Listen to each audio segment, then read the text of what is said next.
দর্শক, স্বাগত জানাচ্ছি আপনাদের প্রিয় টেলিভিশন চ্যানেল মাই টিভির অনুসন্ধান বিষয়ক অনুষ্ঠানে। দেখার আমন্ত্রণ জানাচ্ছি অনুসন্ধান বিষয়ক অনুষ্ঠান মাই সার্চ। পুরো অনুষ্ঠান জুড়ে বরাবরের মতো আপনাদের সাথে রয়েছি আমি সাইদুর রহমান আবির।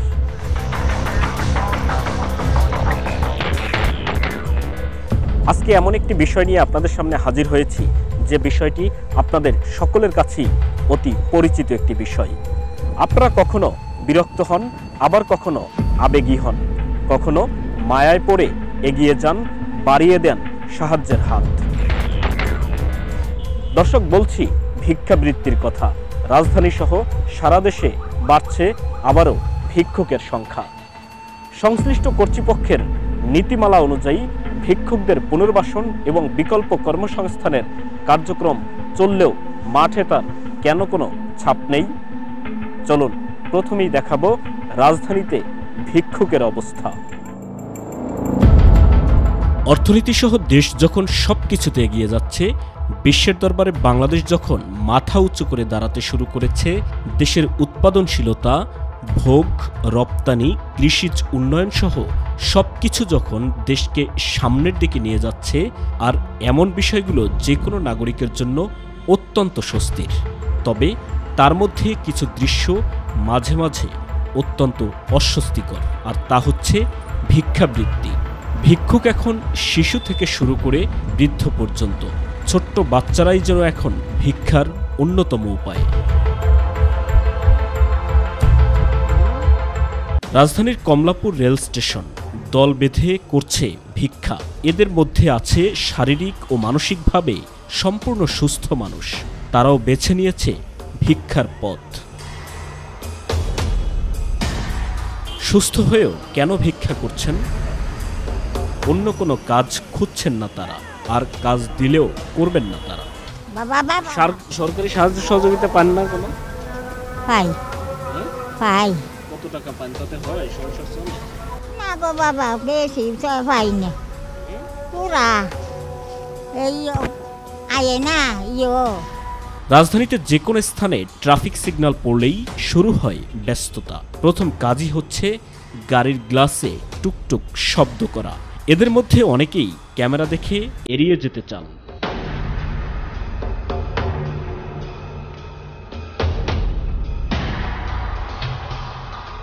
রেল স্টেশন, লঞ্চঘাট, বাস স্টেশন, অভিজাত শপিং মলের মূল ফটক এবং নামাজের সময় মসজিদের সামনে।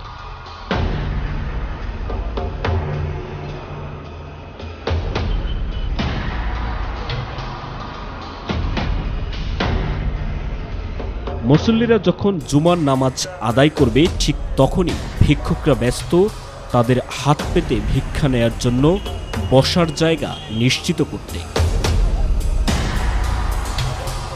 রাজধানীর প্রতিটি মসজিদের সামনে এমন চিত্র দেখা যায়। অনেক ভিক্ষুকের সাথে কথা হয় আমাদের। আমার ছোট ছোট তো পোলাপান আছে, বাচ্চা বাচ্চা আছে। কয়টা বাচ্চা? 4টে। ওই যে এটা ভাঙ্গি কাম করি, পাশাপাশি ভিক্ষা। আমি এমনি চা চিনতে খাই বাবা। এই কাউন্টারে পয়সা তুলি, খয়রাত করি না। এই যে লাতিটার মা নাই, বাপ নাই, কেউ নাই, লাতিটা এখানে খাই, এই স্টেডিয়ামে ঘুমাই। কোনো কাজ করার সুযোগ নেই। দর্শক, রাজধানীর ভিক্ষুকদের মধ্যে আছে সংগঠন, ভিক্ষুকদের আছে বদলি বাণিজ্য। এক এক মাস করে এক এক ভিক্ষুক বসতে পারবে এক একটি স্পটে। এক মাস পরে আবার ওই ভিক্ষুককে বদলি করে দেয়া হবে অন্য স্পটে। আবার কোনো ধর্মীয় উৎসবকে কেন্দ্র করে ধর্মীয় উপাসনালয়ের সামনে গুরুত্বপূর্ণ জায়গায় বসা নিয়ে চলে ঘুষ বাণিজ্য।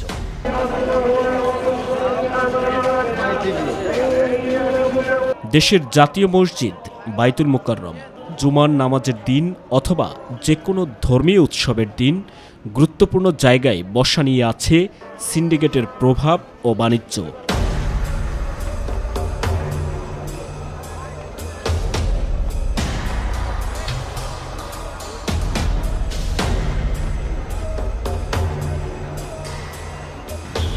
প্রতিদিন কি এই বেইলি রোডেই আসেন?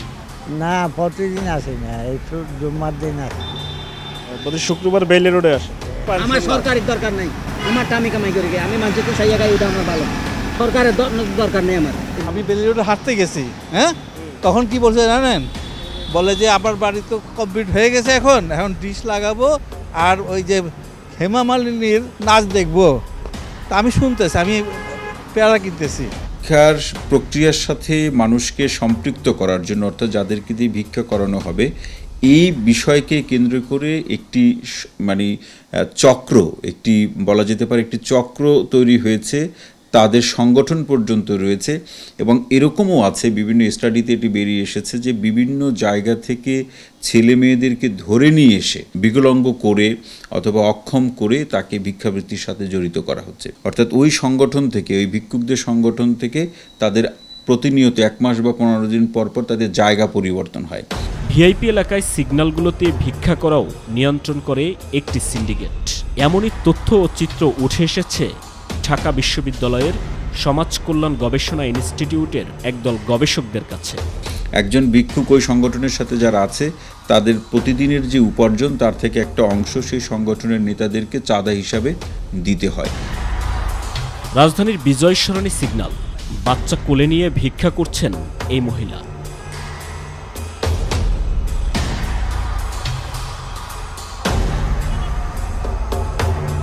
গুলিস্তান এলাকা, এই মহিলার সাথে দেখা যায় বাচ্চা।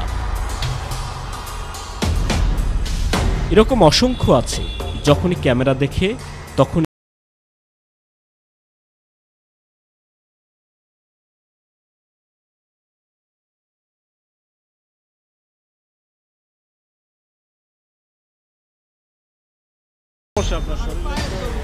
আমি আল্লাহ দিলে ভালো আছে। শারীরিকভাবে ভালো আছে, তাহলে ভিক্ষা?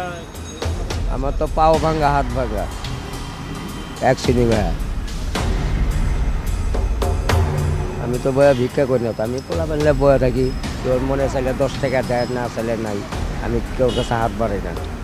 এ বিষয়ে কি বলবেন ঢাকা সিটি কর্পোরেশন এলাকার জনপ্রতিনিধিরা? তাদের নেশা হলো বাচ্চাদেরকে, আমি দেখেছি ছোট ছোট বাচ্চাদের কোলে নিয়ে তারা ভিক্ষা করছে, ওই অনেকে বাচ্চাদের ভাড়া নিয়ে গিয়ে ভিক্ষা করে। তাই আমাদের সচেতন করে, আমি মনে করি আমরা যারা রাস্তাঘাটে চলি আমাদেরকে একটু সচেতন হতে হবে। কারণ এই কারণে যখন ভিক্ষাটা আমরা দেব রাস্তায়, সেটা আমরা বন্ধ করে দিতে হবে। আর ভিক্ষা যারা করতে যায় তাদের একটা নেশা।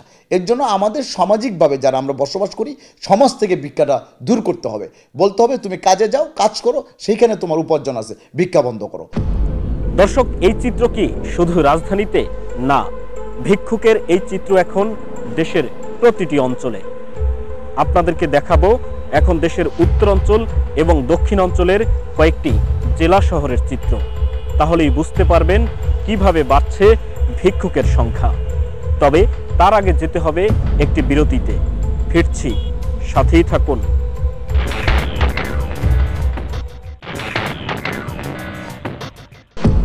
দর্শক, ফিরে এলাম আবার, সাথে থাকার জন্য ধন্যবাদ। বিরতির আগে যেমনটি বলছিলাম, রাজধানীর মতো দেশের প্রতিটি অঞ্চলেই বাড়ছে ভিক্ষাবৃত্তি। চলুন তাহলে আমাদের সাথে প্রথমেই দেশের উত্তরাঞ্চলে।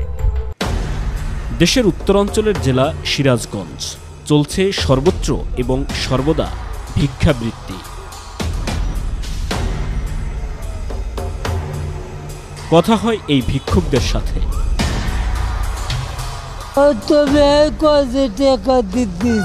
কিন্তু আমি ভিক্ষা করি মেলা দিন বাবা, আমার বেটারাই পুতুল নাই, আমি খাইবে দেবো কেটু ভিক্ষা করবো কে? 15 মাসে দিলে গদ ব্যয় করবো, 2 মিনিট খাবো না, খাই না পরে রাখবো। নিজে অপারেশন হচ্ছে জোড়াইটি ভালো ওষুধের টাকা পাই না, সেই জন্য আমি মেয়েটির কাছে চাইনি বাজার নিয়ে। বাজান, আমি শুধু এখন এই যে প্রতিবন্ধী টাকাটা দেয়, এই টাকাটা। এবার দেখাবো আরেক জেলা কুড়িগ্রামের চিত্র। কোনো অংশে কম নেই ভিক্ষুকদের পদচারণ। সব বয়সের ভিক্ষুকই আছে এসব এলাকায়। এত কাজের সুযোগ থাকতেও কেন এই ভিক্ষাবৃত্তির লাইনে? সরকার থেকে মনে করেন কিছু দেয় না, আমি ভিক্ষা করি খাই, ভিক্ষা না করলে আমার পেট চলে না। সরকার তো আমাকে কোনো কিছু না দিয়ে তো আমার এই বাইরে রাস্তাঘাটে আমার সব কিছু বেড়ায় খাওয়া না। সরকার যদি পুনর্বাসন করতো তাহলে আমার রাস্তাঘাটে বেড়াইতো লাগবে। আমাদের ভাতা চাই, কাঠ চাই, তাও দেয় না। চা ছাড়া আমাদের কাঠ না দেয়, ভাতা না দেয়। 10,000 5,000 করে চা চায়, আমরা দিবারও পাই না, আমরা নিবারও পাই না ভাতা। কি করি খাই, ভিক্ষা করে খাই, আমরা মানছে কান্দে থাকি। দেশের উত্তরাঞ্চলের বড় শহর রাজশাহী বিভিন্ন ধরনের কর্মসংস্থান থাকলেও চলছে ভিক্ষুকের আনাগোনা।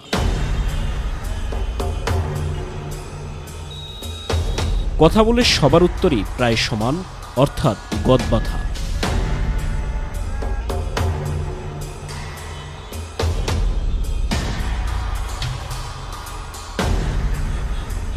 এবার দেখাবো দেশের দক্ষিণাঞ্চলের চিত্র, বরিশাল শহর। একই চিত্র এখানে। জীবন ও জীবিকার তাগিদে ভিক্ষাবৃত্তিতে নামছেন তারা। কোনো আন্তরিক সাহায্য পাইনি, আমি দরখাস্ত দিয়েছি টিউন অফিস। সরকার যদি আমার দিকে একটু তাকায়, আমি একটু ব্যবসা বাণিজ্য করে যেন চলতে পারি, এরকম ব্যবস্থা করলে আমি উপকৃত হই, আমি ডাল ভাত খেয়ে বাঁচতে পারি। আমরা চাই সরকার এদেরকে পুনর্বাসন করুক, সরকার এদের বিষয়ে দৃষ্টি দিক, এটাই আমাদের দাবি। দর্শক, ভিক্ষাবৃত্তি বন্ধ করে ভিক্ষুক মুক্ত বাংলাদেশ গড়ে তুলতে বর্তমান সরকার 2010 সাল থেকে একটি নীতিমালা প্রণয়ন করে এবং সেই নীতিমালা অনুযায়ী শুরু করে কার্যক্রম, আর সেটি হচ্ছে ভিক্ষুক পুনর্বাসন এবং বিকল্প কর্মসংস্থান সৃষ্টি করা। কিন্তু সেই নীতিমালা অনুযায়ী যে কার্যক্রম, তা সবকিছুই খাতা কলমে খুব সুস্পষ্টভাবে দেখা যায়, মাঠে তার আদৌ কোনো ছাপ নেই। প্রথমেই দেখাবো সেই সমাজসেবা অধিদপ্তরের নীতিমালা অনুযায়ী যে কার্যক্রম সেগুলো। তবে তার আগে যেতে হবে আরেকটি বিরতিতে, ফিরছি, সাথেই থাকুন।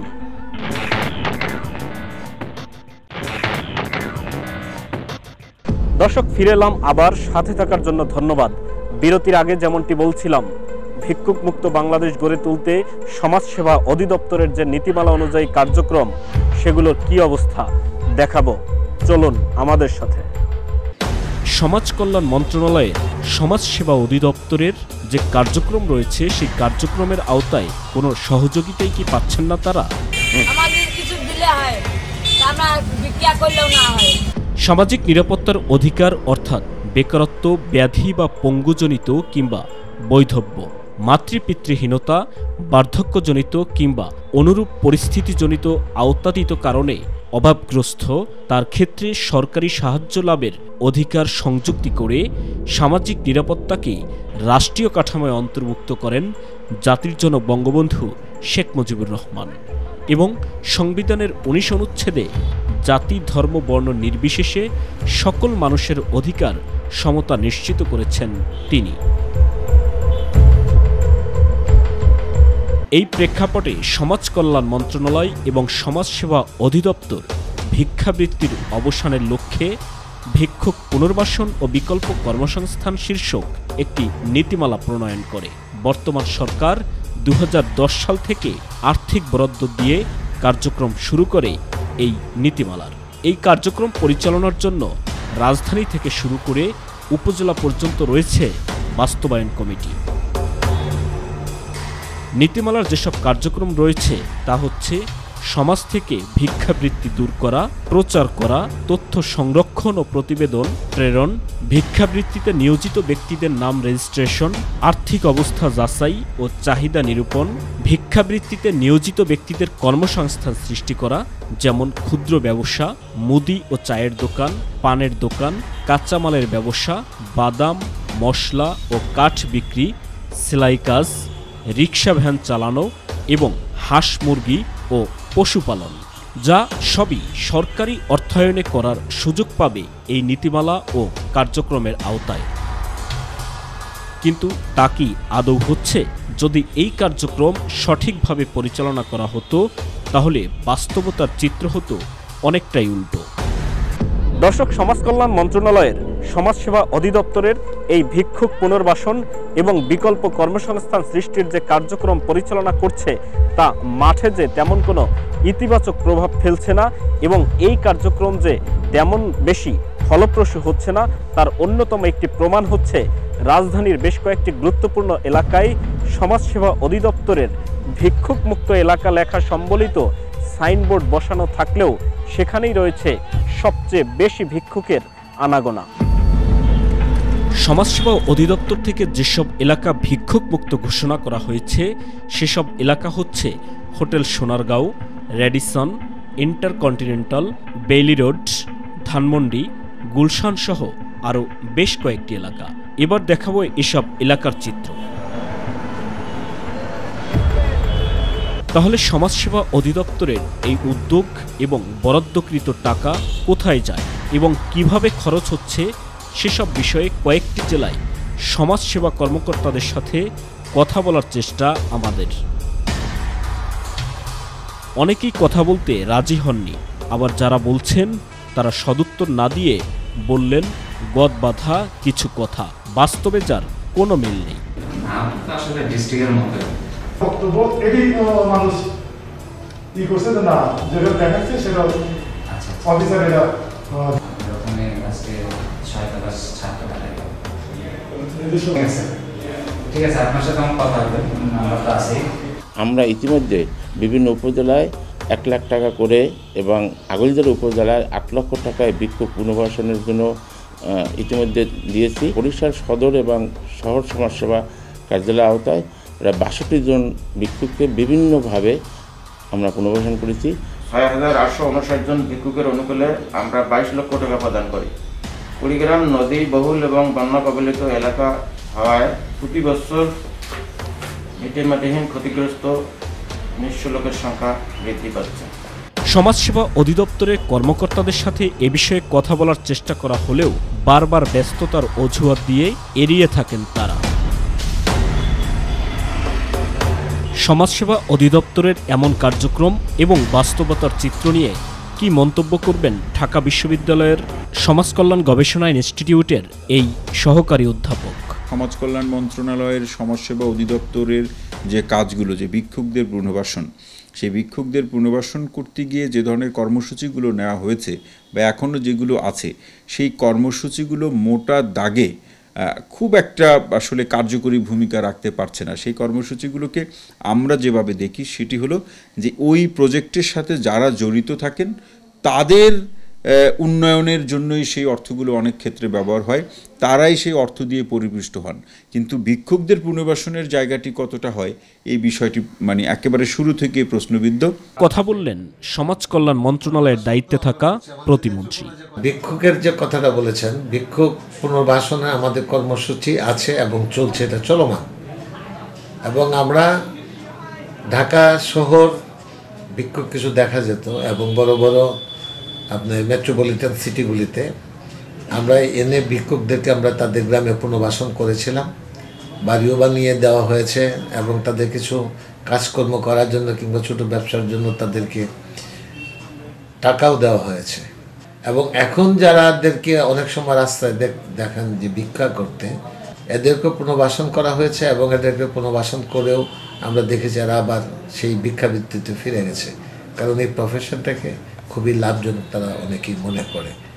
যেসব অসহায় মানুষগুলো এই ভিক্ষাকে পেশা এবং নেশা হিসাবে নিয়েছেন, তাদের মানসিকতা পরিবর্তন এবং ভিক্ষুকদের পুনর্বাসন ও বিকল্প কর্মসংস্থান সৃষ্টির কার্যক্রমে যে সংশ্লিষ্ট কর্তৃপক্ষ রয়েছেন তাদের আরও আন্তরিক হলে এই সমস্যা সমাধান অনেকটাই সম্ভব বলে মনে করছেন বিশ্লেষকরা। দর্শক, সমাজের নানা অসঙ্গতি এবং আপনাদের নানা অজানা তথ্য তুলে ধরছে মাই টিভি। আপনারাও যে কোনো তথ্য দিয়ে সহযোগিতা করতে পারেন আমাদেরকে। চিঠি লিখতে পারেন প্রযোজক মাই সার্চ, মাই টিভি, 150-155 পূর্ব উলন, হাতিরঝিল, রামপুরা, ঢাকা এই ঠিকানায়। ভালো থাকবেন, সুস্থ থাকবেন।